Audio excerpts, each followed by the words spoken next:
My name is Mark Matthews. I was born in 1951 in Lynn, Massachusetts. Lynn is a small industrial town north of Boston, famous because it was the place of the birth of the jet engine at the General Electric plant. It also used to be the shoe capital of the world.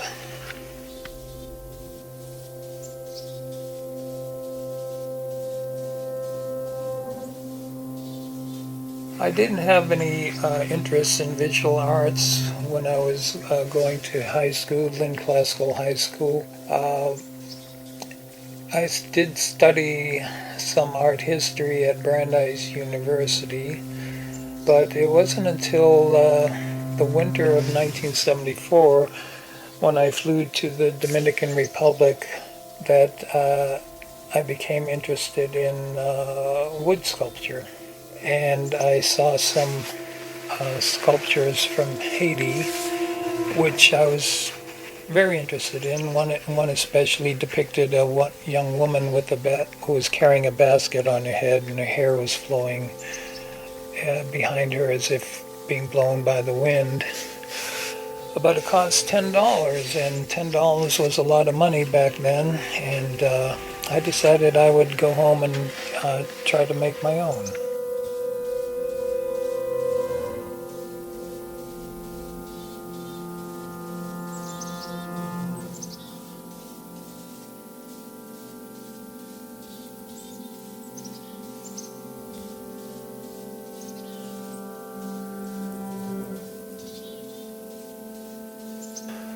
So in 1981, I got the opportunity to move to Maine, place overlooking South Freeport Harbor, and down on the harbor there was a dock with a little shack built on it.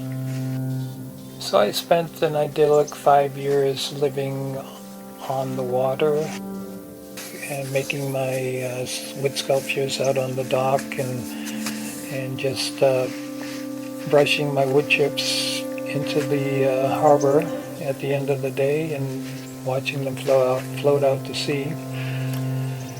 At one point I came out west, made a summer trip out west and fell in love with the Rocky Mountains and decided that was where I wanted to be.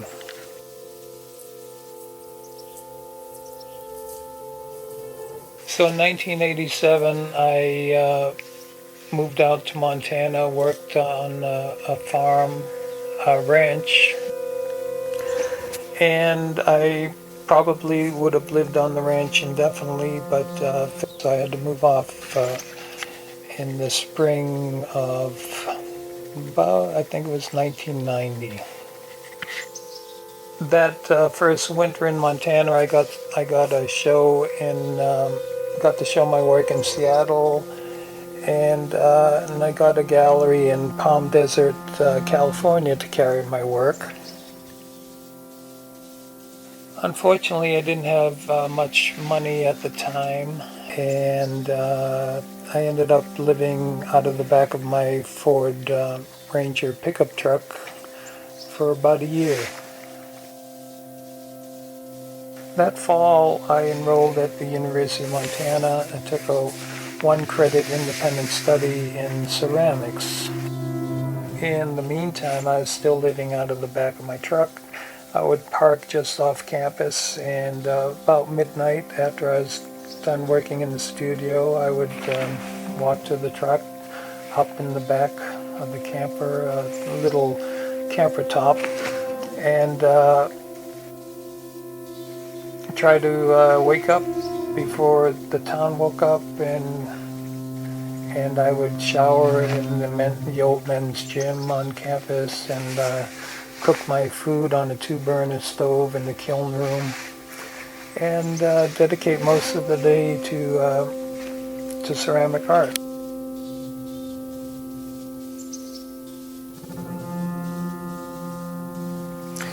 As Christmas approached, my parents sent me an airline ticket to fly down to Florida to spend the holidays with them.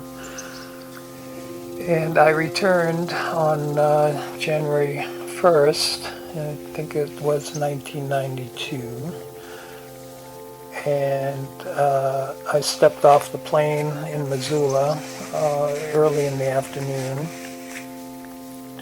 and it was at that time you debarked the plane on the tarmac and you walked into the terminal, and it was 50 degrees out, the sun was shining. It was just a gorgeous winter day in Missoula. So not having a home, it took me a few minutes to decide where I wanted to go, what I wanted to do. So I decided I'd go to a movie, catch a matinee.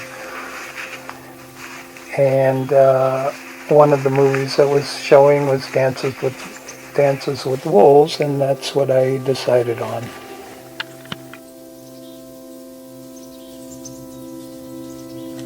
About a third of the way through the movie, the house lights went on, the screen went blank, and an usher walked in and informed us that the wicked storm was blowing down the Blackfoot, and if we wanted to get home safely, we might want to leave now and pick up a rain check on our way out. By the time I got out to the parking lot, the snow was already blowing laterally to the ground. The temperatures had dropped to zero, and I got in my old truck, and fortunately it started, and I wondered, where should I go? Well, about the only option I had was the ceramic studio. It had never been locked all that fall and all that winter.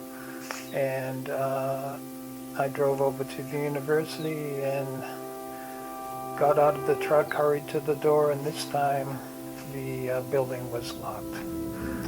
So I scurried back to my truck and drove off campus, stopped at the first intersection, and sat there as the storm blew past me, wondering where I should go. And at that moment, I heard a voice in my head, and it was the voice of a fellow artist who was doing ceramics. And one day we were discussing my situation, and she had said, well, if you ever get in trouble, you can stay at my place. And this is the words I heard her say in my head. And I made it to her little home on the north side, and she graciously welcomed me in. And that evening, I can distinctly remember lying on her sofa, staring at the ceiling and saying to myself, I can't do this anymore. And so it was at that point where I gave up sculpture. So that was 1992, and for the next 20 years or so, I sought a new career. I went back to the university and I got a degree, a master's degree in journalism, and also a master's in fine arts and creative writing. And I was able to make a decent living writing for such publications as the Washington Post and High Country News, Wildland Firefighter magazine. I even had a couple of stories in Newsweek. And I also got some books published during that period by the University of Oklahoma Press. One was about the how conscientious objectors during World War II helped start the smoke jumper program, and another one was on the Man Gulch fire. That was called Great Day to Fight Fire, and the third book was on the founding of the first hippie commune. That book was called Droppers. So about 20 years passed, and I found myself in the Goodwill store in Missoula, looking at the VCR tapes, and I found a tape of the movie Dances with Wolves, and I recalled that I had never seen the ending of that movie.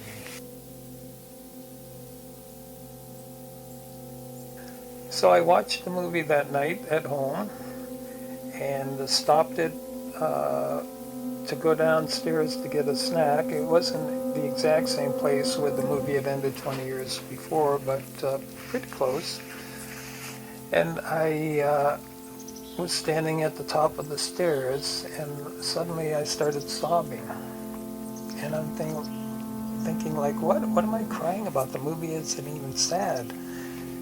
And by the time I got to the bottom of the stairs, all the memories of that event 20 years ago and that snowstorm came back to me. And I realized that I had given up the thing I loved because I thought it was a failure because I wasn't making any money at it.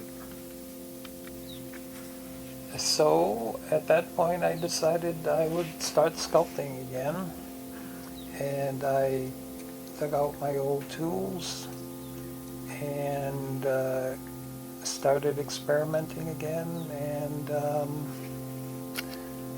things started moving along.